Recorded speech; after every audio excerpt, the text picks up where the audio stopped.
ବର୍ଷା ହେଉଛି। ଏପଟେ ମୋ ଝିଅଟିର ଜ୍ୱର ଆସିଲାଣି। ତା ବାପା ବି ଘରେ ନାହାନ୍ତି। ମୁଁ ଏବେ ଝିଅକୁ ଏକା ଛାଡ଼ି କେମିତି ଔଷଧ ଆଣିବାକୁ ଯିବି?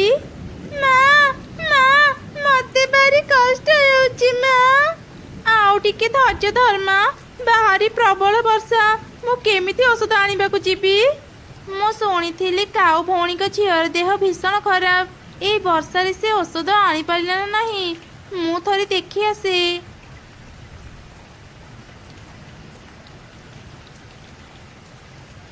ଆରେ ଚଢ଼ି, ଏତେ ବର୍ଷାରେ ତୁମ ଘରକୁ ଆସିଲୁ ଯେ? ଭିତରକୁ ଆ। କାଉ ଭଉଣୀ, ମୁଁ ପଚାରିବାକୁ ଆସିଥିଲି ତୁମ ଝିଅର ଦେହ ଟିକେ ଭଲ ହେଲା ନା ନାହିଁ? ତା ଜ୍ୱର କମିଲା? ନାଇଁ ଚଢ଼ି, ତା ଜ୍ୱର ଏଯାଏଁ କମିନି। ମୋ ସ୍ୱାମୀ ବି ଘରେ ନାହାନ୍ତି। ଏତେ ବର୍ଷାରେ ମୁଁ ଔଷଧ ଆଣିବାକୁ କେମିତି ଯିବି ବୁଝିପାରୁନି। କ'ଣ ହେଲା କାଉ ଭଉଣୀ, ତୁମେ ଏଯାଏଁ ଝିଅକୁ ଔଷଧ ଖୁଏଇନ? ଏମିତି ହେଲେ ତ ତା ଦେହ ଆହୁରି ଖରାପ ହେଇଯିବ। ବର୍ଷା କେତେବେଳେ ଛାଡ଼ିବ ଜଣା ନାହିଁ। ମୁଁ ଯାଏ ତୁମ ଝିଅ ପାଇଁ ଔଷଧ ନେଇ ଆସେ। କିନ୍ତୁ ଚଢ଼ି, କିଛି ଦିନ ପରେ ତୁ ଅଣ୍ଡା ଦେବୁ। ଏ ବର୍ଷାରେ ତୁ ବାହାରକୁ ଗଲେ ତୋ ଦେହ ଖରାପ ହେଇପାରେ। ନା ନା କାଉ ଭଉଣୀ, ଚିନ୍ତା କରନି, ମୋର କିଛି ହେବନି। ଏଇ ଦେଖ, ମୁଁ ଛତା ଧରିଛି। ତୁମେ କିଛି ସମୟ ଅପେକ୍ଷା କର, ମୁଁ ଏବେ ଔଷଧ ନେଇ ଆସୁଛି। ଏମିତି କହି ଚଢ଼ି ଶୀଘ୍ର ବାହାରକୁ ଗଲା। ଆଉ ଔଷଧ କିଣି କାଉ ପାଖକୁ ଆସିଲା। ଏଇ ନିଅ କାଉ ଭଉଣୀ ଔଷଧ। ଚଢ଼ି, ତୁ ଆଜି ମୋର ବହୁତ ବଡ଼ ଉପକାର କଲୁ। ମୁଁ କେମିତି ଯେ ତତେ ଧନ୍ୟବାଦ ଜଣେଇବି? ନା ନା କାଉ ଭଉଣୀ, ତୁମକୁ ଧନ୍ୟବାଦ ଜଣେଇବାକୁ ପଡ଼ିବନି। ଆମେ ପଡ଼ୋଶୀ। ବିପଦ ସମୟରେ ଜଣେ ଆଉ ଜଣଙ୍କୁ ସାହାଯ୍ୟ କରିବାନି ତ କିଏ କରିବ? ହଉ, ତୁମେ ବି ଯାଅ, ଶୀଘ୍ର ଝିଅକୁ ଔଷଧ ଖୁଆଇ ଦିଅ। ଏମିତି କିଛି ଦିନ ବିତିଗଲା। ଦିନେ ଚଢ଼େଇ 2ଟି ଅଣ୍ଡା ଦେଲା। ଆଜି ମୁଁ ବହୁତ ଖୁସି। ମୁଁ ଆଜି 2ଟି ଅଣ୍ଡା ଦେଲି। ମୋ ସ୍ୱାମୀ ଆଜି ବଞ୍ଚିଥିଲେ ଅଣ୍ଡା 2ଟିକୁ ଦେଖି ଅନେକ ଖୁସି ହେଇଥାନ୍ତି। ମୁଁ ଏବେ ମୋ ଅଣ୍ଡା ଛାଡ଼ି କୁଆଡ଼େ ବି ଯିବିନି। ମୋ ଅଣ୍ଡା 2ଟିର ଅନେକ ଯତ୍ନ ନେବି। ଏମିତି କହି ଚଢ଼େଇ ତା 2 ଅଣ୍ଡାର ଯତ୍ନ ନେଲା। ସେ ତା ଅଣ୍ଡା ଛାଡ଼ି ବାହାରକୁ ଯାଉନଥିଲା। ଧୀରେ ଧୀରେ ତା ଘରେ ଜମା ଥିବା ସବୁ ଖାଇବା ସରିଗଲା।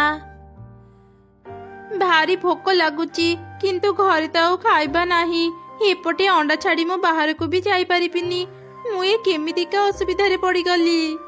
ଆରେ, ତୁ ଏ ଫଳ ଝୋଡ଼ି ଧରି କୋଉଠିକି ଯାଉଛୁ? ଆମ ପାଖ ପଡ଼ୋଶୀ ରିନୁ 2ଟି ଅଣ୍ଡା ଦେଇଛି। ତା ସ୍ୱାମୀ ଚାଲିଯିବା ପରେ ସେ ଅନେକ କଷ୍ଟରେ ତା ଅଣ୍ଡାର ଯତ୍ନ ନେଉଛି। କିଛି ଦିନ ହେଇଯିବ ସେ ଖାଇବା ଆଣିବାକୁ ବାହାରକୁ ଯାଇନି। ତା ଘରେ ଆଉ ଖାଇବା ଥିବ କି ନାହିଁ ଜଣା ନାହିଁ। ମୁଁ ତା ପାଇଁ ଏ ଫଳ ଝୋଡ଼ି ନେଉଛି। ଏ ତ ବହୁତ ଭଲ କଥା। ଚଢ଼େଇ ବିପଦ ସମୟରେ ଆମକୁ ଅନେକ ସାହାଯ୍ୟ କରିଛି। ଏବେ ତା ବିପଦ ସମୟରେ ଆମେ ତାକୁ ସାହାଯ୍ୟ କରିବା ଉଚିତ। ତୁ ଯା, ଚଢ଼େଇକୁ ଏ ଫଳ ଦେଇ ଆସିବୁ।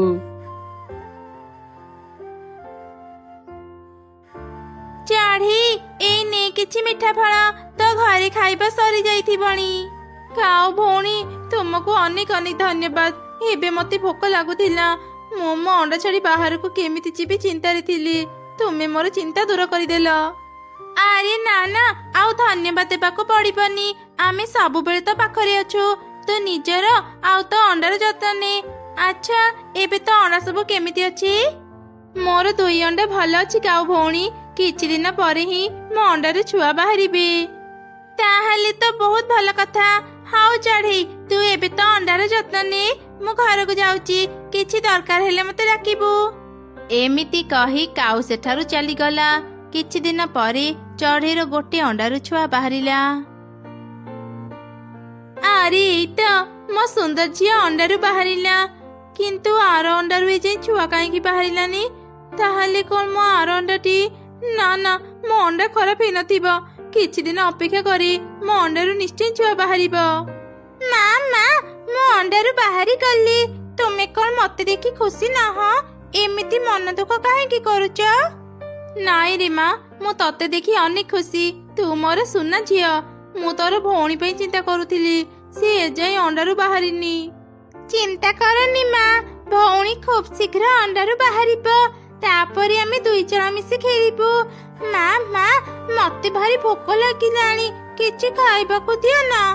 ତତେ ଭୋକ ଲାଗୁଛି ମା? ମୁଁ ଏବେ ତୋ ପାଇଁ ଖାଇବା ଆଣି ଦେଉଛି। ତୁ ତ ଭଉଣୀକୁ ଦେଖୁଥା।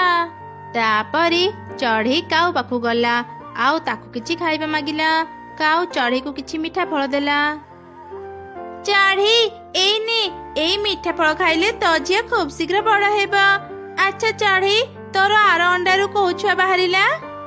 ଆର ଅଣ୍ଡାରୁ ଏଯାଏଁ ଛୁଆ ବାହାରିନି। କିଛି ଦିନ ଅପେକ୍ଷା କରି ସେ ଅଣ୍ଡାରୁ ବି ଛୁଆ ବାହାରିବ। ହେଲେ ଚଢ଼େଇ, ଅଣ୍ଡାରୁ ଛୁଆ ବାହାରିବାର ତ ସମୟ ହେଇଗଲାଣି। ମତେ ଲାଗୁଛି ତୋର ଆର ଅଣ୍ଡାଟି ଖରାପ ହେଇଯାଇଛି। ସେ ଅଣ୍ଡାରୁ ଆଉ ଛୁଆ ବାହାରିବନି। ଗୋଟେ ମାକୁ ତମେ ଏକଥା କେମିତି କହିପାରୁଛ କାଉ ଭଉଣୀ? ମୋ ଅଣ୍ଡାରୁ କିଛି ବି ହେଇନି। କିଛି ଦିନ ପରେ ମୋ ଅଣ୍ଡାରୁ ଛୁଆ ବାହାରିବ, ତୁମେ ନିଜେ ଦେଖିବ। ଛୁଆ ବାହାରିଲେ ତ ଭଲ କଥା। ହଉ, ତୁ ଆଉ ରାଗନି, ଯା ଘରକୁ ତୋ ଝିଅକୁ ଖାଇବାକୁ ଦେବୁ। ତାପରେ ଚଢ଼େଇ ଘରକୁ ଆସିଲା।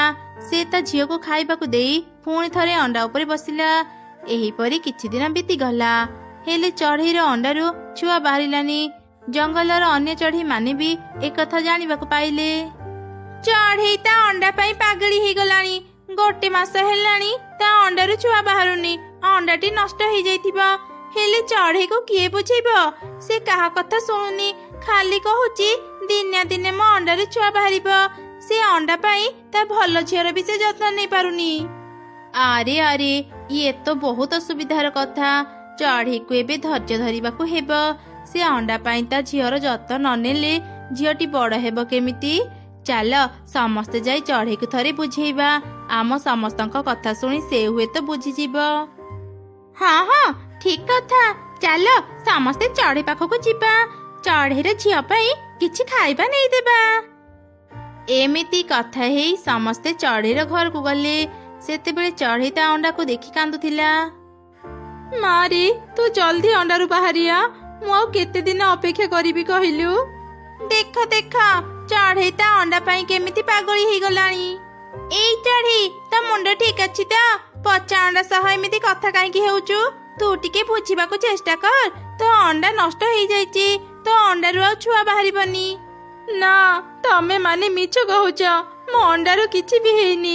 ମୋର ପୁରା ବିଶ୍ୱାସ ଅଛି ମୋ ଅଣ୍ଡା ଠିକ ଅଛି। ମୋ ଝିଅ ପୁରାପୁରି ସୁସ୍ଥ ଅଛି। ଆମେ ଜାଣୁ ଚଢ଼େଇ, ଅଣ୍ଡା ହରେଇବା ଦୁଃଖ ତୁ ସହି ପାରୁନୁ। ହେଲେ ତୁ ଟିକେ ଧୈର୍ଯ୍ୟ ଧର। ତୋ ଝିଅ କଥା ଥରେ ଚିନ୍ତା କର। ଅଣ୍ଡା ପାଇଁ ତୁ ତ ଝିଅର ଠିକରେ ଯତ୍ନ ନେଇ ପାରୁନୁ। ତୋ ଝିଅ କଥା ଭାବି ତୁ ଏ ପଚା ଅଣ୍ଡାକୁ ଘରେ ରଖନି, ବାହାରେ ଫିଙ୍ଗି ଦେ। ନା, ମୁଁ ଏମିତି କରିପାରିବିନି। ତମେ ମାନେ ଏଠୁ ଚାଲିଯାଅ। ମୁଁ ମୋ ଅଣ୍ଡାରୁ କିଛି ବି କ୍ଷତି କରିବିନି। ତୁ ଏମିତି କହୁଛୁ ଚଢ଼େଇ, ଯେମିତି ତୁ ଏକା ହିଁ ମା ହେଇଛୁ, ଆମେ ମା ହେଇନୁ। ତୋର ଏଇ ଜିଦ୍ ପାଇଁ ତୋ ଝିଅଟି କେତେ କଷ୍ଟ ପାଉଛି। ଭାବୁଥିଲୁ ତୁ ସମସ୍ତଙ୍କ କଥା ଶୁଣି ବୁଝିଯିବୁ, ହେଲେ ନା, ତୁ ତ କାହାରି କଥା ଶୁଣୁନୁ। ମା କୁନି, ଏଠି କିଛି ଖାଇବା ଅଛି, ତୁ ଖାଇନେ। ଚାଲ ସମସ୍ତେ ଏବେ ଯିବା। ଏ ପାଗଳିକୁ ବୁଝେଇ କିଛି ଲାଭ ନାହିଁ। ସେ ତା ପଚା ଅଣ୍ଡା ସାଙ୍ଗରେ ଥାଉ।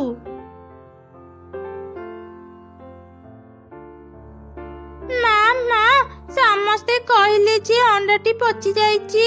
ତାହେଲେ କଣ ମୋ ଭଉଣୀ ଆଉ କେବେ ଆସିବନି? ଆସିବ ରେ ମା, ତୋ ଭଉଣୀ ନିଶ୍ଚୟ ଆସିବ। ମୋର ବିଶ୍ୱାସ କେବେ ଭୁଲ ହେବନି। କାଲି ହିଁ ମୁଁ ବୁଢୀ ମାଙ୍କ ପାଖକୁ ଯିବି, ଆଉ ତାଙ୍କୁ ମୋ ଅଣ୍ଡା ଦେଖେଇବି। ବୁଢୀ ମା ମୋ ଅଣ୍ଡା ଦେଖି କହିପାରିବେ ମୋ ଅଣ୍ଡାର କଣ ହେଇଛି। ପରଦିନ ସକାଳେ ଚଢ଼େଇ କାଉର ଘରକୁ ଗଲା। ଆରେ ଚଢ଼େଇ, ଏତେ ସକାଳୁ ସକାଳୁ ମୋ ଘରକୁ ଆସିଲୁ ଯେ? କିଛି କାମ ଥିଲା କି? କାଉ ଭଉଣୀ, ମୁଁ ମୋ ଅଣ୍ଡା ପରୀକ୍ଷା କରିବା ପାଇଁ ବୁଢୀ ମାଙ୍କ ପାଖକୁ ଯାଉଛି। ମୁଁ ନ ଆସିବା ଯାଏ ତୁମେ ମୋ ଝିଅକୁ ଟିକେ ଦେଖୁଥାଅ। ଚଢ଼େଇ, ତୁ ଅଯଥାରେ ସମୟ ନଷ୍ଟ କରୁଛୁ। ଆମେ ସମସ୍ତେ ଜାଣୁ ତୋ ଅଣ୍ଡା ପଚି ଯାଇଛି। ଦେଖିବୁ, ବୁଢୀ ମା ବି ସେଇ କଥା କହିବେ। ହଉ, ତୁ ଯେତେବେଳେ ଯିବାକୁ ଚାହୁଁଛୁ ତେବେ ଚାଲ, ମୁଁ ବି ତ ସାଙ୍ଗରେ ଯିବି। ମା କୁନି, ମୋ ଝିଅ ଚିକିତ୍ସା ହଉ, ତୁ ଖେଳିବୁ ଯା। ଆରେ ଶୁଣ, ଆମେ ଘରକୁ ନ ଆସିବା ଯାଏ ତୁମେ ଦୁଇ ଝିଅଙ୍କୁ ଦେଖୁଥାଅ। ଆଚ୍ଛା ଠିକ ଅଛି, ତମେ ମାନେ ଘରକୁ ନ ଆସିବା ଯାଏଁ ମୁଁ କୁଆଡେ ବି ଯିବିନି। ତାପରେ ଚଢ଼େଇ ଆଉ କାଉ ଅଣ୍ଡା ଧରି ବୁଢୀ ଚଢ଼େଇ ପାଖକୁ ଗଲେ। ବୁଢୀ ଚଢ଼େଇ ସେ ଅଣ୍ଡାକୁ ପରୀକ୍ଷା କରି କହିଲା, ଏ ଅଣ୍ଡାକୁ ଦେଖି ଲାଗୁଛି ଏ ଅଣ୍ଡାଟି ପଚି ଯାଇଛି। ଅଣ୍ଡା ଭିତରର ଛୁଆଟି ମରି ଯାଇଛି। ଏ ଅଣ୍ଡାକୁ ଆଉ ଘରେ ରଖିବା ଠିକ ନୁହଁ। ଶୀଘ୍ର ହିଁ ଅଣ୍ଡାକୁ ନଦୀରେ ଫିଙ୍ଗି ଦିଅ। ନା, ଏମିତି ହେଇପାରିବନି। ମୋ ବିଶ୍ୱାସ ଭାଙ୍ଗି ପାରିବନି। ଏବେ ବି ମତେ ଏମିତି ଲାଗୁଛି ମୋ ଅଣ୍ଡା ଠିକ ଅଛି। ଚଢ଼େଇ ଆଉ ଅବୁଝା ହେଇନି, ଏବେ ତ ବୁଝିଯା। ତ ଅଣ୍ଡା ନଷ୍ଟ ହେଇଯାଇଛି, ଚାଲେ ଅଣ୍ଡାକୁ ନଦୀରେ ଫିଙ୍ଗିଦେବା।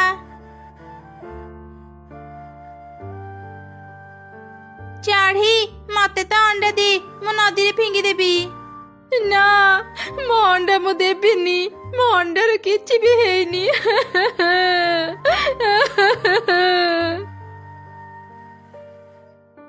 ଓହୋ, କିଏ ଏମିତି କାନ୍ଦୁଛି? ତା କାନ୍ଦ ଶୁଣି ମୋ ନିଦ ଭାଙ୍ଗିଗଲା। ଯାଏ ଉପରୁ ଦେଖି ଆସେ।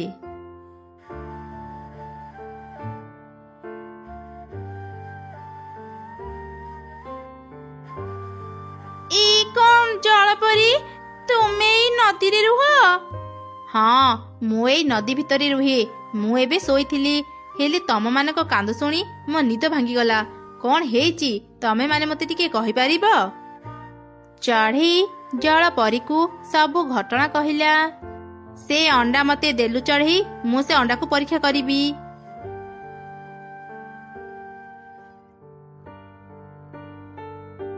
ଚଢ଼େଇ, ତ ଅଣ୍ଡା ପୁରାପୁରି ଠିକ ଅଛି।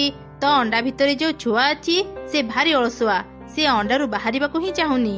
ରହ, ମୁଁ ଏବେ ଅଣ୍ଡା ଭିତରୁ ତୋ ଛୁଆକୁ ବାହାର କରୁଛି। ଏମିତି କହି ଜଳପରୀ ତା ଯାଦୁ ଶକ୍ତିରେ ଅଣ୍ଡାକୁ ଭାଙ୍ଗିଲା। ଅଣ୍ଡା ଭିତରୁ ଚଢ଼େଇ ଛୁଆ ବାହାରିଲା। ଏଇ ଦେଖ ଚଢ଼େଇ, ତୋ ଝିଅ ଏଇ ଯାଇ ଶୋଇଛି। ତା ମୁହଁରେ ଥଣ୍ଡା ପାଣି ଦେଲେ ଯାଇ ତାର ନିଦ ଭାଙ୍ଗିବ। ରହ, ମୁଁ ଏବେ ତା ମୁହଁରେ ଥଣ୍ଡା ପାଣି ଢାଳୁଛି।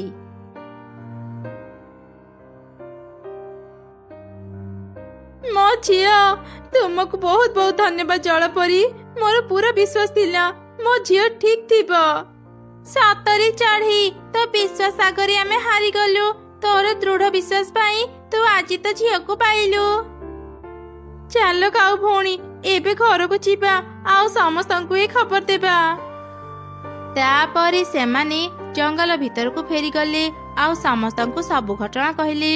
ସବୁ ଜାଣି ସମସ୍ତେ ଚଢ଼େଇ ପାଇଁ ଅନେକ ଖୁସି ହେଲେ।